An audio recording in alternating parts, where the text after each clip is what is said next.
आज हम सीखेंगे प्रेजेंट इंडेफिनिट टेंस को पूरा डिटेल में। हम सीखेंगे कि प्रेजेंट इंडेफिनिट टेंस को पहचानते कैसे हैं, उसके सेंटेंसेस को बनाने का फॉर्मूला क्या है, फिर हम एग्जांपल्स के साथ समझेंगे कि उस फॉर्मूला को लगाना कैसे है, और लास्ट में हम 10 सेंटेंसेस का एक टेस्ट करेंगे जिससे आपको क्लियर हो जाए कि आपको कितना समझ में आया है। उससे पहले लेकिन अगर आपने मेरे पहले 2 वीडियोस नहीं देखे हैं, ये हमारा 30 डे चैलेंज का 3rd वीडियो है। पहले वीडियो में मैंने समझाया था कि सब्जेक्ट क्या होता है, वर्ब क्या होता है और ऑब्जेक्ट क्या होता है, और सेकंड वीडियो में मैंने बताया था कि टेंसेस कौन कौन से टाइप के होते हैं और उनको पहचानते कैसे हैं। अगर आपने वो दोनों नहीं देखे तो वो दोनों देखिए, क्योंकि उनको देखने के बाद ये आपको ज्यादा अच्छे से क्लियर होगा। तो शुरू करते हैं। प्रेजेंट इंडेफिनिट टेंस मैंने आपको बताया था कि उसमें सेंटेंसेस जो होते हैं ता है, ती है, ती हूं, ता हूं या ते हैं, इन पर खत्म होता है। जैसे कि वो जाता है, वो खाता है, वो सोती है, वो रोती है, वो जाते हैं, मैं सोती हूं, मैं खाती हूं, ये सभी सेंटेंस आते हैं प्रेजेंट इंडेफिनिट टेंस में। तो इसको बनाने का फॉर्मूला क्या है जल्दी से समझ लेते हैं। सबसे पहले हम इसमें क्या लगाएंगे, सब्जेक्ट। सब्जेक्ट यानी कि कर्ता, जो काम करता है या जिसके बारे में बात हो रही है वो होता है सब्जेक्ट। सबसे पहले सब्जेक्ट लगाएंगे, फिर V1 मैंने शॉर्ट में लिखा है कि वर्ब की फर्स्ट फॉर्म, हम लगाएंगे वर्ब की फर्स्ट फॉर्म। उसके साथ S या ES अगर लगाएंगे, अगर जरूरत होगी तो लगाएंगे, मैं अभी आपको बताऊंगी कि कहां पर S और ES लगाया जाता है। प्लस ऑब्जेक्ट, अगर सेंटेंस में ऑब्जेक्ट है तो ऑब्जेक्ट लगेगा, नहीं तो नहीं लगेगा। तो अब देखते हैं सबसे पहले कि सब्जेक्ट में क्या है। हमारे first person, second person, third person सभी होते हैं। जैसे I, you, he, she, they, birds, ये सभी सब्जेक्ट हैं। वर्ब हमारा हो गया कोई भी एक्शन कि ये काम होता है, खाना पीना सोना रोना सब काम है, वर्ब। अब देखते हैं कि S और ES जो मैंने बोला था वो कहां पर लगेगा। देखते हैं। सब्जेक्ट जो होता है वो हमारे 3 टाइप का होता है, फर्स्ट पर्सन, सेकंड पर्सन और थर्ड पर्सन। फर्स्ट पर्सन मैंने बताया था मैं या हम, सेकंड पर्सन होता है यू, आप या आप सब, थर्ड पर्सन होता है कोई भी हम दोनों, मेरे और आपके अलावा बाकी के सारे लोग होते हैं थर्ड पर्सन। अब थर्ड पर्सन 2 तरह के हो सकते हैं, सिंगुलर और प्लूरल। सिंगुलर क्या होता है, एक वचन, प्लूरल होता है बहुवचन। तो हिंदी में भी एक वचन और बहुवचन होते हैं। वह, यह, ये, या एक इंसान है अगर राम, तो ये सब हो गए एक वचन क्योंकि ये एक है। एक से ज्यादा होते हैं बहुवचन यानी कि प्लूरल। दे, बर्ड्स, बहुत सारे बर्ड्स की बात हो रही है तो बहुवचन हो गया। राम एंड श्याम, अगर 2 लोग हैं एक से ज्यादा तो वो भी हो गया प्लूरल। तो अगर आपका सब्जेक्ट फर्स्ट पर्सन और सेकंड पर्सन है और थर्ड पर्सन प्लूरल है, मतलब थर्ड पर्सन में बहुवचन है, तब ये S और ES नहीं लगेगा। लेकिन अगर आपका सेंटेंस में जो आपका जो सब्जेक्ट है वो थर्ड पर्सन सिंगुलर है, यानी कि मेरे और आपके अलावा जो बाकी सब लोग हैं उनमें से जो वो सब्जेक्ट है वो एक है, तब क्या हो गया, वो third person singular, third person का एक वचन, तब हमको S या ES को यूज करना होगा। ठीक है, तो अब हम देखते हैं कि कैसे सेंटेंसेस बनेंगे। अब इसका एग्जांपल लेते हैं। सबसे पहला सेंटेंस है कि अमित स्कूल जाता है। अब अमित, इसमें सब्जेक्ट क्या है, अमित। तो सबसे पहले क्या आएगा इस फॉर्मूला के हिसाब से, सब्जेक्ट अमित, तो मैं यहां लिखूंगी अमित। जाता है, वर्ब की फर्स्ट फॉर्म, जाना मतलब गो वर्ब की फर्स्ट फॉर्म है गो, तो मैं लिखूंगी गो। लेकिन अगर आप ध्यान से देखें तो अमित क्या है, अमित है थर्ड पर्सन सिंगुलर, यानी कि मेरे और आपके अलावा कोई तीसरा इंसान है लेकिन वो एक है, तो इसमें हमें S या ES का यूज करना होगा। तो मैं लिखूंगी अमित गोज टू स्कूल।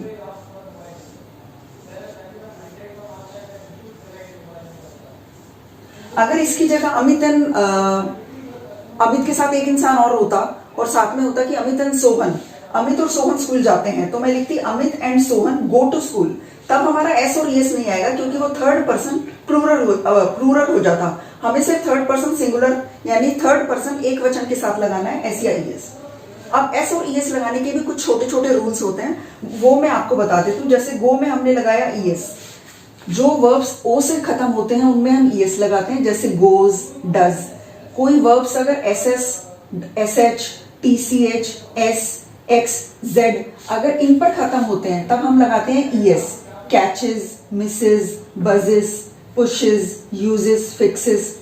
लेकिन अगर किसी वर्ब में कॉन्सोनेंट प्लस Y है, जैसे मैंने बोला फ्लाई, FLY, तो Y क्या है, वॉवल है, और L क्या है, consonant. Consonant plus Y, consonant और वॉवल क्या होते हैं, हमारे इंग्लिश अल्फाबेट्स में A, E, I, O, U, ये 5 जो होते हैं इनको बोलते हैं स्वर। स्वर क्या होते हैं, वॉवल्स। इन 5 स्वर को छोड़ के बाकी के जितने भी लेटर्स हैं वो होते हैं हमारे कॉन्सोनेंट्स। मतलब ए ई आई ओ यू के अलावा कोई और लेटर है उसके बाद वाई आ रहा है। देखो आर जो है वो स्वर नहीं है, आर के बाद वाई आ रहा है तो इसमें लगेगा आई ई एस, तो क्राई का बन जाता है cries, C R I E S. उसी तरह फ्लाई का बन जाता है flies, F L I E S. चौथा रूल है वॉवल प्लस वाई। वॉवल यानी कि स्वर ए ई आई ओ you, A E I O you में से कुछ हो और साथ में वाई हो तब हमारा एस लगेगा। जैसे एस ए वाई, से मतलब कहना, तो यहाँ पर ये ए हमारा स्वर हो गया, साथ में वाई है तो ये हो गया S A Y S. Play है तो प्लेज हो गया। ये हो गए हमारे एस और ई एस लगाने के रूल्स। अब हम दूसरा सेंटेंस बनाते हैं। पिंकी किताब पढ़ती है। पिंकी एक सब्जेक्ट है तो मैं यहां पर लिखूंगी पिंकी। अब वो क्या करती है, सब्जेक्ट के बाद हमको लिखना वर्ब की फर्स्ट फॉर्म। वर्ब क्या है यहाँ पर, काम क्या है, पढ़ना। पढ़ना यानी कि अब वो पढ़ती है तो मैं पढ़ने की फर्स्ट फॉर्म होती है रीड। अब मुझे देखना है कि मुझे एस या एस लगाना है या नहीं, तो मैं देखूंगी कि पिंकी कैसा सब्जेक्ट है। पिंकी फर्स्ट पर्सन नहीं है, सेकंड पर्सन नहीं है, थर्ड पर्सन है। थर्ड पर्सन में ये क्या है, एक वचन, यानी थर्ड पर्सन सिंगुलर है, तो मैं पिंकी के साथ लगा लूंगी रीड्स, क्योंकि ये इनमें से किसी में नहीं आता। ईएस नहीं आएगा, आईईएस नहीं आएगा, पिंकी रीड्स आएगा। Pinky reads a book. ठीक है, अब हम थर्ड एग्जांपल लेते हैं। मैं खाना खाती हूं। मैं कौन सा पर्सन है, फर्स्ट पर्सन, मैं लिखूंगी आई। अब खाना, खाने को क्या कहते हैं, ईट, तो मैं लिखूंगी आई ईट। अब मुझे देखना है कि मुझे एस या ईएस लगाना है या नहीं। वर्ब की फर्स्ट फॉर्म लिखी मैंने ईट। अब फर्स्ट पर्सन के साथ जो है हमें सिर्फ थर्ड पर्सन सिंगुलर के साथ लगाना होता है एस या ईएस, तो ये फर्स्ट पर्सन है इसलिए हम ये नहीं लगाएंगे। मैं क्या खाती हूं, आई ईट फूड, खाना। इसमें ऑब्जेक्ट है, मैं मेरे खाने का असर खाने पर जो खाना रखा है उस पर पड़ रहा है, तो वो हो गया हमारा object. V1 plus S E S नहीं आएगा, बाद में हमने लास्ट में लिखा ऑब्जेक्ट, तो ये हो गया हमारा सेंटेंस आई ईट फूड। ये हमारे हो गए एक तरह के सेंटेंसेस जिनमें हमें कुछ भी ना नहीं कर रहे हैं। दूसरी तरह के सेंटेंसेस होते हैं जिसमें हमें कुछ भी नेगेटिव बोलना होता है, जैसे कि मैं काम नहीं कर रही हूं, मैं खाना नहीं खा रही हूं। उस तरह के सेंटेंसेस कैसे बनते हैं अभी देख लेते हैं। अब हम देख लेते हैं नेगेटिव सेंटेंसेस। नेगेटिव सेंटेंसेस क्या होते हैं, जिसमें हम किसी चीज के लिए ना कर रहे हो। एग्जांपल लेते हैं, जैसे कि मैं यहाँ पर बोलूं अमित स्कूल जाता है, तो उसका नेगेटिव करने के लिए मुझे क्या बोलना पड़ेगा, अमित स्कूल नहीं जाता है। पिंकी किताब नहीं पढ़ती है, मैं खाना नहीं खाती हूँ। ऐसे सेंटेंसेस को हम कैसे बनाएंगे इंग्लिश में, इसका फॉर्मूला अलग है। इसके फॉर्मूला में हम लिखेंगे सबसे पहले सब्जेक्ट, उसके बाद डू या डज, उसके बाद नॉट, उसके बाद वर्ब की फर्स्ट फॉर्म और उसके बाद ऑब्जेक्ट। अब डू या डज कैसे आएगा, यहां पर भी यही होगा। डू डज जो है, डज आएगा थर्ड पर्सन सिंगुलर के साथ, थर्ड पर्सन में एक वचन के साथ, और डू बाकी सबके साथ, और उसके बाद नॉट, उसके बाद वर्ब की फर्स्ट फॉर्म और उसके बाद ऑब्जेक्ट। अब इसको बनाकर देखते हैं। अमित स्कूल नहीं जाता है, मैं यहां पर लिख देती हूं नहीं। पिंकी किताब नहीं पढ़ती है, मैं खाना नहीं खाती हूं। अब हम देखते हैं अमित स्कूल नहीं जाता है, तो मुझे सबसे पहले क्या लिखना है, सब्जेक्ट। सब्जेक्ट लिखा अमित। अब अमित क्या है, अमित है third person singular. Third person singular है तो क्या आएगा, डू नहीं आएगा, डज आएगा। थर्ड पर्सन सिंगुलर के साथ डज, बाकी सबके साथ डू, तो मैं लिखूंगी does. Amit does not, Amit does not school नहीं जाता है, अमित डज नॉट। अब वर्ब क्या है, वर्ब की फर्स्ट फॉर्म मुझे अब लिखनी है, जाना। Does not go to school, उसके बाद आ जाएगा object school. Amit does not go to school. अब यहां पर एस और एस लगाने का चक्कर नहीं है, उसका काम हमारा डू या डज कर देगा। अगला सेंटेंस लेते हैं, पिंकी किताब नहीं पढ़ती है। तो सबसे पहले हमें लिखना होता है सब्जेक्ट। सब्जेक्ट हो गया पिंकी, उसके बाद है हमें देखना कि ये कौन सा कैसा सब्जेक्ट है। पिंकी है थर्ड पर्सन सिंगुलर, तो पिंकी में आप हमारा क्या आएगा, डज। पिंकी डज, उसके बाद आएगा नॉट, पिंकी डज नॉट। अब पढ़ना, पढ़ना मतलब रीड, वर्ब की first form read. Amit Pinky does not read, उसके बाद आएगा ऑब्जेक्ट। ऑब्जेक्ट क्या है, किताब। Pinky does not read the book.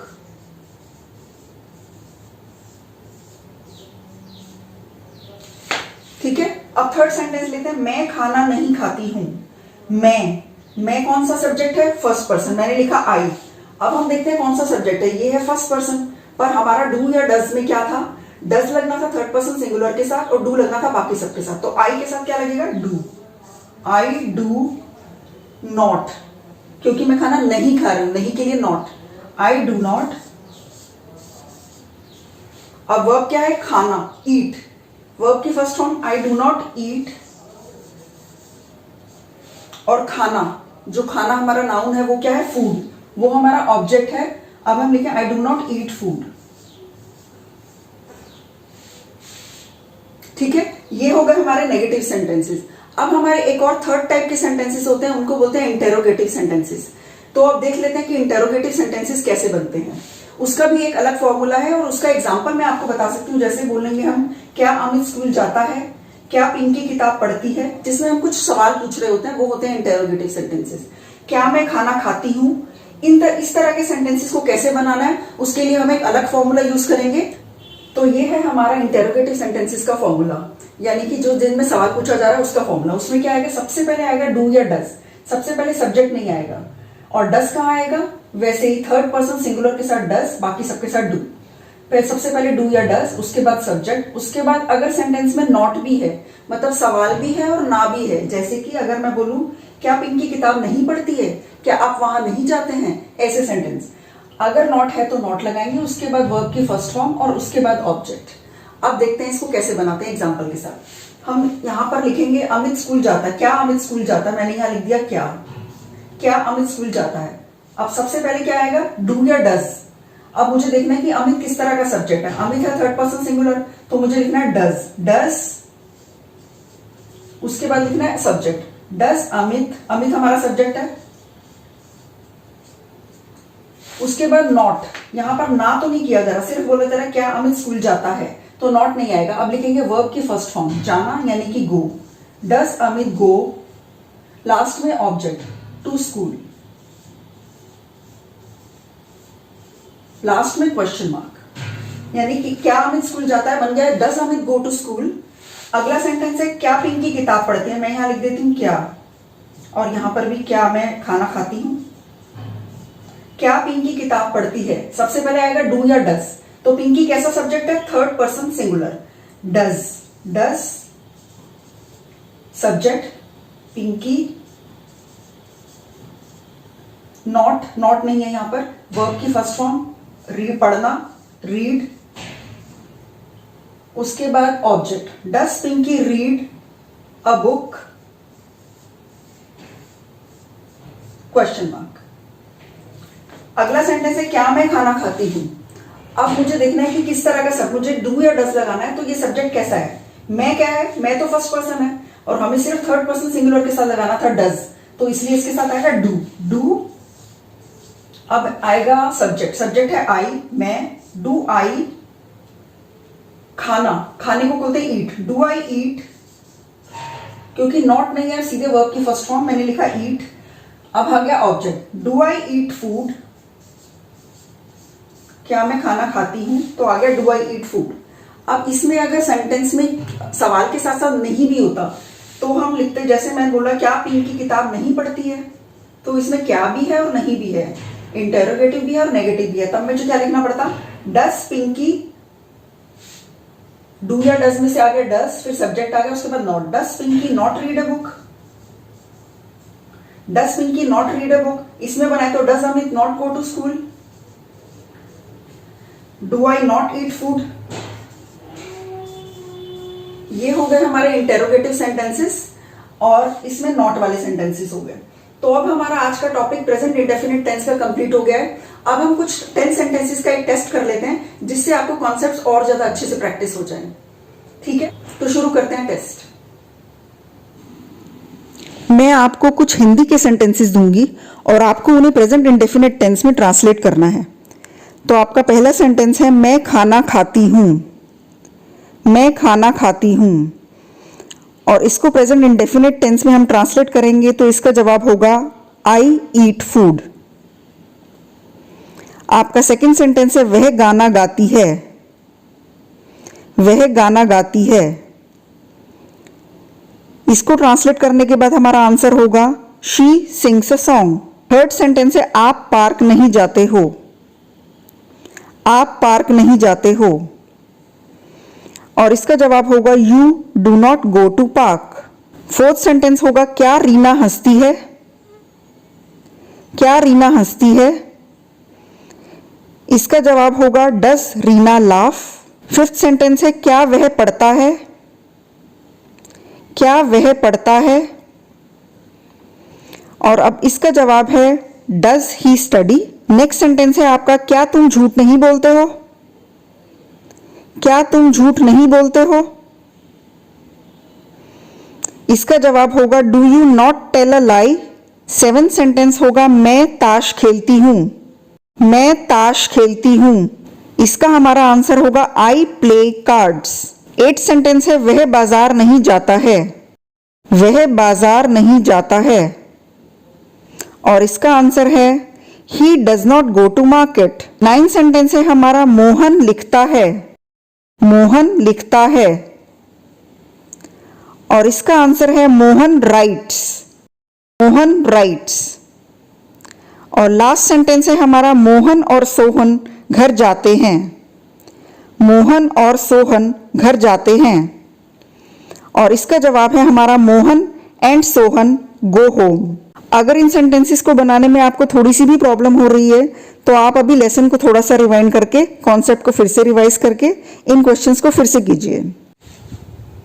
तो ठीक है, अगली क्लास में हम सीखने वाले हैं प्रेजेंट कॉन्टिन्यूअस टेंस। उसको पहचानते कैसे हैं, उसका फॉर्मूला क्या होता है, और एग्जांपल्स वगैरह लेकर उसको पूरी तरह से क्लियर करेंगे। तो आज के लेसन से रिलेटेड कोई भी डाउट्स हो आप मुझे कमेंट सेक्शन में पूछ सकते हैं, और अगर वीडियो पसंद आया तो लाइक और सब्सक्राइब जरूर करें। मिलते हैं अगले वीडियो में। Good bye, take care.